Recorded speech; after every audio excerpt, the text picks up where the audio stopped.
time is 12 o'clock. Thank you for joining us at this time. You are watching news analysis live on Politics and Business Television. The top stories. FG probes fuel smuggling, cuts supply to border towns. ASUU strike not imminent if government implements agreements within 2 weeks.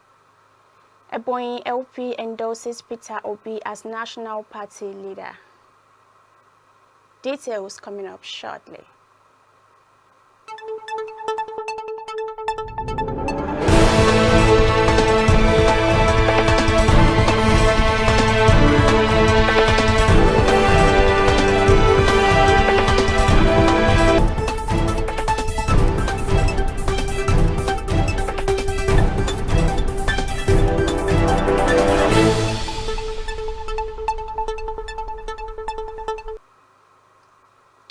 Welcome back. I am Amina Idris. Now the news. As part of measures to stop the smuggling of premium motor spirits, popularly called petrol, from Nigeria to neighboring countries, the federal government has detained 5 fuel tankers and sealed 3 filling stations in border towns. It was also gathered on Sunday that the continued anti-smuggling operations on the federal government through the Nigeria Customs Service had made fuel supply to various border communities to decrease from 32 million liters daily to about 25 million within 2 months. This implies that above 420 million liters of PMS valued at 294 billion naira using the average price of 700 naira per liter did not go to the border states during the period. The decrease in PMS evacuation to border states by about 21.86% was confirmed by the Nigerian National Petroleum Company Limited. Meanwhile, on the educational matters, the Academic Staff Union of Universities has said that a strike is not imminent if the federal government implements the agreement reached in the next 2 weeks. Professor Emmanuel Oshedike, president of ASUU, said this in an interview with the News Agency of Nigeria on Monday. It would be recalled that ASUU had threatened to embark on strike over the non-implementation of agreements reached with the federal government. The Minister of Education, Professor Tahir Maman, on June 26, invited the union for a meeting to deliberate on the lingering issues affecting universities and to avert the planned strike. ASUU president said some of the demands included the non-implementation of the 2009 renegotiated agreement. According to him, the agreement had lingered over 6 years and the government was yet to implement them. The federal government on Sunday confirmed that it has activated the various emergency centers across the country to help in tackling the flood situations in the states. It also urged residents living in flood-prone locations to move away from flood plains, stressing that responses from citizens in some of the affected states had been below expectation. The government disclosed this through the National Emergency Management Agency as some state governments announced the commencement of river dredging in their domains, while others ordered residents in flood-prone areas to evacuate. Reports has it that the federal government said no fewer than 10 states and the Federal Capital Territory, Abuja, had either experienced various degrees of flooding or recorded casualties as rains intensified. The report stated that the Minister of Water Resources and Sanitation, Professor Joseph Utsef, who dropped the red alert using a press briefing in Abuja, warned that 21 more states might suffer flooding. And this is Politics and Business Television. You are watching news analysis via our YouTube and Facebook pages. Still to come, Ebonyi LP endorses Peter Obi as National Party leader. Details of this and more after the break.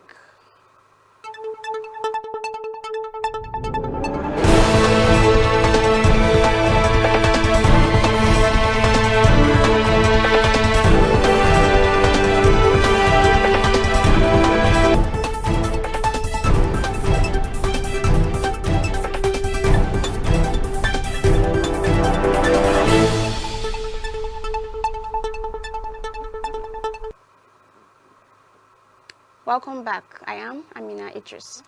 The Ebonyi State chapter of the Labour Party has adopted its presidential candidates in the 2023 general elections, Mr. Peter Obi as the party's national leader. The party stakeholders also adopted Fidelis Nwankwo as the leader of the party in the state. The endorsement was part of the 6-point communique issued at the end of an expanded stakeholders briefing held in Abakaliki on Sunday. The communique was signed by the leaders of the Ebonyi South Senatorial Zone and Ebonyi North Senatorial Zone, Mr. Linus Okori and Emmanuel Eze, respectively. The communique was also endorsed by Mr. Emmanuel Nwombo, Ebonyi Central Senatorial Zone, on behalf of members of the National Transition Committee and conveners of the expanded stakeholders briefing. We will be going for a quick break, and when we're back, joining me on the interview segment will be Malam Umar Babakano Jada, National Treasurer, Independent Petroleum Marketers Association of Nigeria, who will be discussing on our topic, why will fuel scarcity returns again across major cities in Nigeria. Do stay tuned.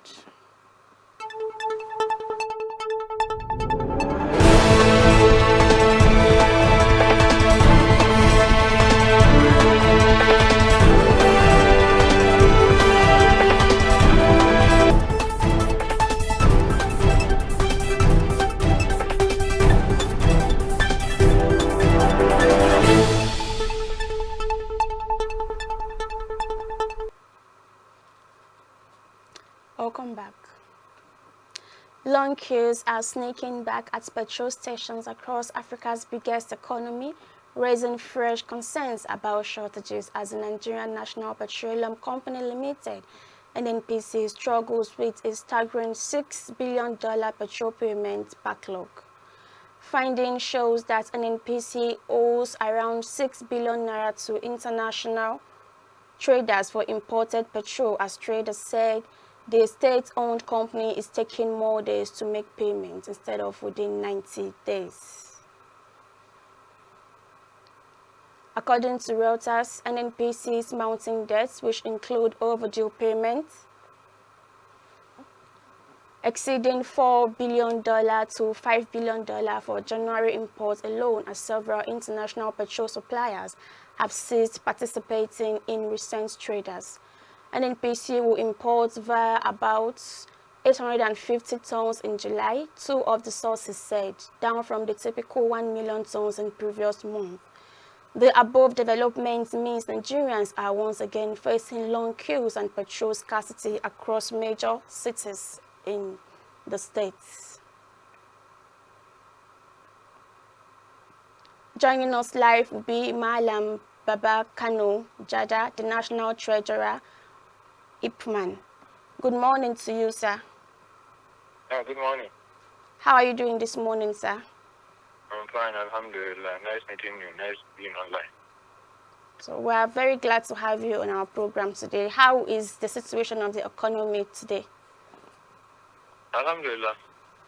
Everyone knows that the economy is battling, but there's not much to worry about because it is still within the, within the control. So, but we are expecting the system of the government to do more. So even though, you are not in the corridor of the governors, you might not be able to say much. But it is, we have expectation from them. Okay, concerning the situation of the country at the moment, I want to ask you, what is the main issue with the fuel scarcity in the country? Why is it back and forth? Today the fuel price is stable, tomorrow it's another story. Why is this reoccurring fuel scarcity and prices of fuel in the market? Fuel is a part of energy, and the energy demand is different from all types of demands. We have the energy demand, we have the energy security and food security. So these are two sensitive issues. For fuel, as you know, when President Tinubu came into power, he said there wouldn't be subsidy. So it is more or less deregulated. So it is expected in a deregulated market you have a fluctuation of prices, but not really scarcity. This is what is happening. And as you know, everything in such cases, first time of you doing anything, you have to go through some challenges and some things before you can be able to perfect it. So I want to believe these are the issues we are having. Okay. Don't you think there are sabotages from either the federal government or the oil marketers themselves? Yeah, for me, I cannot say anything from the federal government because I'm not in the government. I'm not within the system of the government. I am peer marketers. From my constituency, that's the independent petroleum marketers, who virtually owns over 80% of the retail outlets and all these appear at the retail outlets. So in some cases, we hear people complaining that we are hoarding this and that. The thing is that you cannot say, yes, yeah, it's all perfect. But all that is happening cannot be attributed to Ipman. Simply because if at all there is no scarcity, who will hoard? It is the scarcity maybe that brought some people to hoard in order to maximize profit, of which we try our best within the association to make sure we pinpoint those marketers that do those sabotages, if at all there is. So sometimes, sincerely speaking, you can meet some very, very negligible number, very, very negligible. I mean, very negligible. But people tend to pretend and say, no, there is not. No, it's not. Wherever you see such thing, there should be a problem. And I think we should be bold enough to accept responsibilities. Yes. And from the government side, from what we can see, there are so much, issues from their side too. So, but I'll say authoritatively from my own constituency, that's the Ipman, we are trying our best. In short, we are not in any way enjoying the business any longer, but we cannot do anything apart from petroleum cells. Because you have a house, maybe of a 3-bedroom, you can just redesign it to be a hospital or something. You can redesign it to be venture into another business. But a filling station, you as a filling station owner, you do nothing with that filling station apart from fuel cells. Because the next thing you do is to sell liquid. Maybe you sell water. They can buy water from a filling station. So anyway, so for us in marketers. You cannot do anything with that apart from that business. We are just forced to do the business now. So we are just trying to remain in business. It's not that we are enjoying it, because I always say maybe the margin of a truck just in short, even 2 years back is let's say for example we buy it before the deregulation at about 119 naira, and you can have a margin of about 10 naira. You buy it 190 naira, that's about 7.8 million, and you get a margin of 10 naira, that's about 400,000. Today we are buying it at over 30-something million. Your margin is still 400 naira. So how is it commensurate to what we have been getting? And before then, the dollar is about 400, high as 500. So today, dollar is about 1,500. If you calculate the margin of 400,000 naira, before now it's about 900 or something, $900 or so. Today 400,000 is less than $300. So we are not in any way happy with what is happening. We are not in any way comfortable. The thing is that this is our country. There are some things that every country will face some challenges, at a point in time. Yes. Even though in our own case there is from what I will independently say, not maybe for the association, I can see some, recklessness, so many things attached to what we are going through. But as I told you, I can see it not getting out of hand up to this point, because I see it as something that can be over, can be worked on. Okay, that being said, like some politicians have come out to say that the Nigerian government still pays fuel subsidy. What are your claims on this? What are your claims on what are your thoughts on the claims that Nigerian government still pays for I subsidy? will say it as I told you. In some cases, I'm not saying it as an Ibman executive. I'm saying it as my own self. Okay. The thing is that I'm a businessman. Everybody knows what is the Platts. What we call Platts is the world market of petroleum prices. Most of us in the industry knows what is a Platts. What is the prices and the Platts, and knows what we are selling locally. A landing cost of a liter of petrol might be around maybe or more than 1,000 naira, and we are selling it free at maybe some NNPC maybe 620 NNPC retail outlets. Some of our marketers sell around 640, but in some places maybe at the peripheries. They sell. Some people sell up to maybe 800 from the information we are getting or more. So the thing is that the landing cost of a product, if I told you how to buy from the Platts before it comes, it might be nothing less than 1,000 naira, and for you to get it at a depot at around 600 naira, that means somebody is bearing the cost. Wow. So it's safe to I say want to believe the that yes, federal the government is supporting still in one way or the other, which is still translating to subsidy. Wow. So is it safe to say the government is still paying for subsidy with this hike That's in what I'm price? saying. Government should be able to define they are paying fuel subsidy. I'm not in the position to tell you that government is paying fuel subsidy or not. So, but I've given you a simple arithmetic of which you can attribute that cost. The difference between what we sell here locally and what we are supposed to sell, or maybe what is obtainable in the market, and then you attribute it maybe to your station or myself or anybody. You can say maybe this is the person that is paying. As far as government did not admit that they are paying, I cannot say authoritatively, or maybe I've seen anywhere government admitted that they are paying subsidy. Okay. Yes. So is it safe to say you do not want to be involved with governments? You are just speaking as an individual.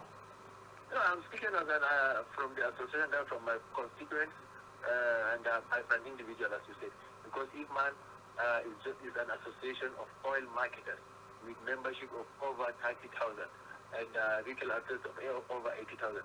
But independent petroleum marketers, we are full-time businessmen. We don't have any distinct government. So I cannot speak on behalf of the government.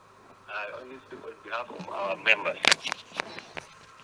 So at this point, if there is any, what do you think could be the lasting solution to long queues in Nigeria? Wow, as we said, if there is any, there are so many, but which are too numerous to mention. But first thing first, he who pays the piper dictates the tool. If at all we do not have independent refining capacity, I doubt if we can get there. I cannot see, for me, experts, people who are more experienced or knowledgeable in the industry may see, but for me, at this the small, experience I have, I cannot see. The thing is that if at all we are refining here, we have refining capacity of what we consume. You can the water well is in your house. You just dip your this thing down and bring out the product, put it in your own refinery. Yes. Refine it and give it to your populace. Without now you bring out oil. You put it put through a pipeline. You put it into a ship, take it to Europe, refine it, take it another ship down to back to Nigeria, before you start selling. So it takes time. It costs 10, 20 times more. So many things attached to it. So in a nutshell, first thing first, we must have an independence in terms of refining capacity. We must be able to refine what we consume. Yes. So I think this is one of the first things. That's what I can say. Okay. So just over the weekend, the military leaders of Niger Republic has slashed down the food prices. Why has fuel price been so difficult to regulate in Nigeria? As I told you, I'm a marketer, even though more of a marketer in the system of oil. I cannot say much in the food, they call it, food items and the rest. But I think that's what I said. I see some, luxury, I don't want to use that word, maybe recklessness in some, this thing of government. There are so many things that are not done the right way. And in a larger scale, plus myself and you, nobody is doing the right thing. No one is doing the right thing. So and then the government is compounding the issues more because they are not doing it. Sometimes you have to force people to do the right thing whenever they cannot be able to do it the way, or maybe the right thing at the right time. Then you force them to do it. So, but even within from what I can personally say, within the system, you can see that there is no, sanity within the system. You say you cannot, there is no money for salary, yet SUVs are coming out from all angles. There is no money for this. You can buy jet for presidency. There is no money. People are dying of hunger in the villages. People like us who are, from the grassroots. We know what is happening, and I guess those people within the political hierarchy, within the government, they should be able to know that there are people there. Even though I know some people maybe in government sometimes you will be barricaded in the sense that not everybody reaches you. So I think those people that are reaching them should let them know that people are really suffering. Yes. Things need to be done as quickly as possible. There's a saying that if at all God is in this world, He is in Nigeria. So many things that are happening in Nigeria that it goes free, and never 100 things that happens in Nigeria that nothing happens. One of them, if it happens anywhere in the world, there might be serious problems. So let's take this opportunity of our God-given peace to consolidate that peace by making sure at least people are not that hungry, because you cannot avoid hunger 100%, but at least people over 70 or 80% of the population are hungry, and those are the youths. The productive cycle of the system, or maybe of the country also. Yes. No education, no backup, no. It's really scary. But inshallah, we are hoping things will improve. We hope things improve soon enough. Thank you very much, sir. And that has been our guest, Malam Umar Rabaka Nujada, National Treasurer, Independent Petroleum Marketers. And this is the side of the program for today. Stay tuned. I will be back shortly with the news updates.